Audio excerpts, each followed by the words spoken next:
धर्म की स्थापना के लिए त्याग। महाभारत के युद्ध को समाप्त हुए 10 वर्ष बीत चुके थे। पांडव हस्तिनापुर में धर्म और न्याय का राज्य स्थापित कर चुके थे। लेकिन एक दिन राजमहल के प्रांगण में एक साधु प्रकट हुए। उनका आगमन मानो किसी अदृश्य संदेश का संकेत था। उन्होंने युधिष्ठिर से एक सवाल किया जिसने सभी को चौंका दिया।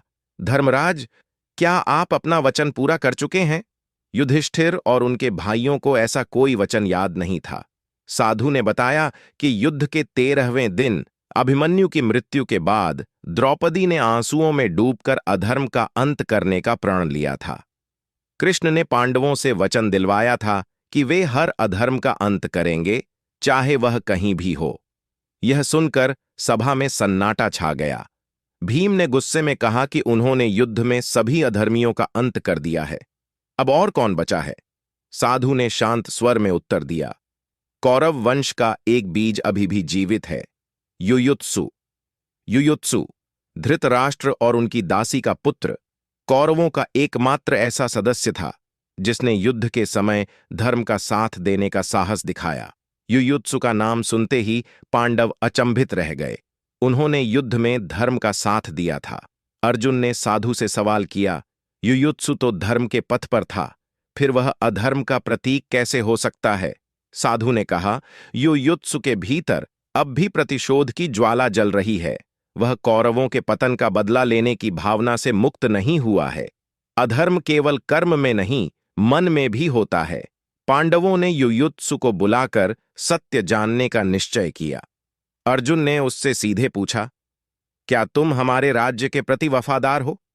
युयुत्सु ने गंभीर स्वर में कहा, मैंने अधर्म का साथ छोड़ दिया था, लेकिन अपने परिवार के विनाश की पीड़ा मेरे मन से नहीं गई है। कभी कभी प्रतिशोध की भावना मुझे घेर लेती है। युयुत्सु की सच्चाई ने पांडवों को विचलित कर दिया। युधिष्ठिर ने साधु से पूछा कि इसका समाधान क्या है। साधु ने कहा, अधर्म का अंत त्याग से होता है। युयुत्सु को अपने भीतर के प्रतिशोध का त्याग करना होगा। एक विशेष सभा में साधु ने युयुत्सु से कहा, यदि तुम सच में धर्म के प्रति वफादार हो तो तुम्हें तपस्वी जीवन का व्रत लेना होगा। अपने अधिकार, पहचान और प्रतिशोध की भावना का त्याग करना होगा। युयुत्सु ने शांत स्वर में कहा, मैं धर्म की रक्षा के लिए अपने अस्तित्व का त्याग करने को तैयार हूं।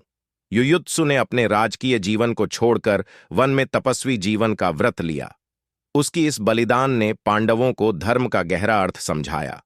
साधु ने जाते जाते कहा, धर्म की सबसे बड़ी परीक्षा त्याग है। आज युयुत्सु ने अपने मन के अधर्म को समाप्त कर धर्म की स्थापना की है। युधिष्ठिर ने पूछा, मुनिवर, आप कौन हैं? साधु ने मुस्कुराते हुए उत्तर दिया, मैं वह हूं जिसे कृष्ण ने भेजा था। यह कहते ही साधु प्रकाश की एक किरण में विलीन हो गए। पांडवों ने बालकनी से हस्तिनापुर को निहारते हुए धर्म की पुनः स्थापना का प्रण लिया। सूर्योदय की सुनहरी किरणों ने राज्य में एक नए युग का संकेत दिया। यह कहानी हमें सिखाती है कि धर्म की स्थापना बाहरी युद्ध से अधिक आत्मा के भीतर के संघर्ष में होती है।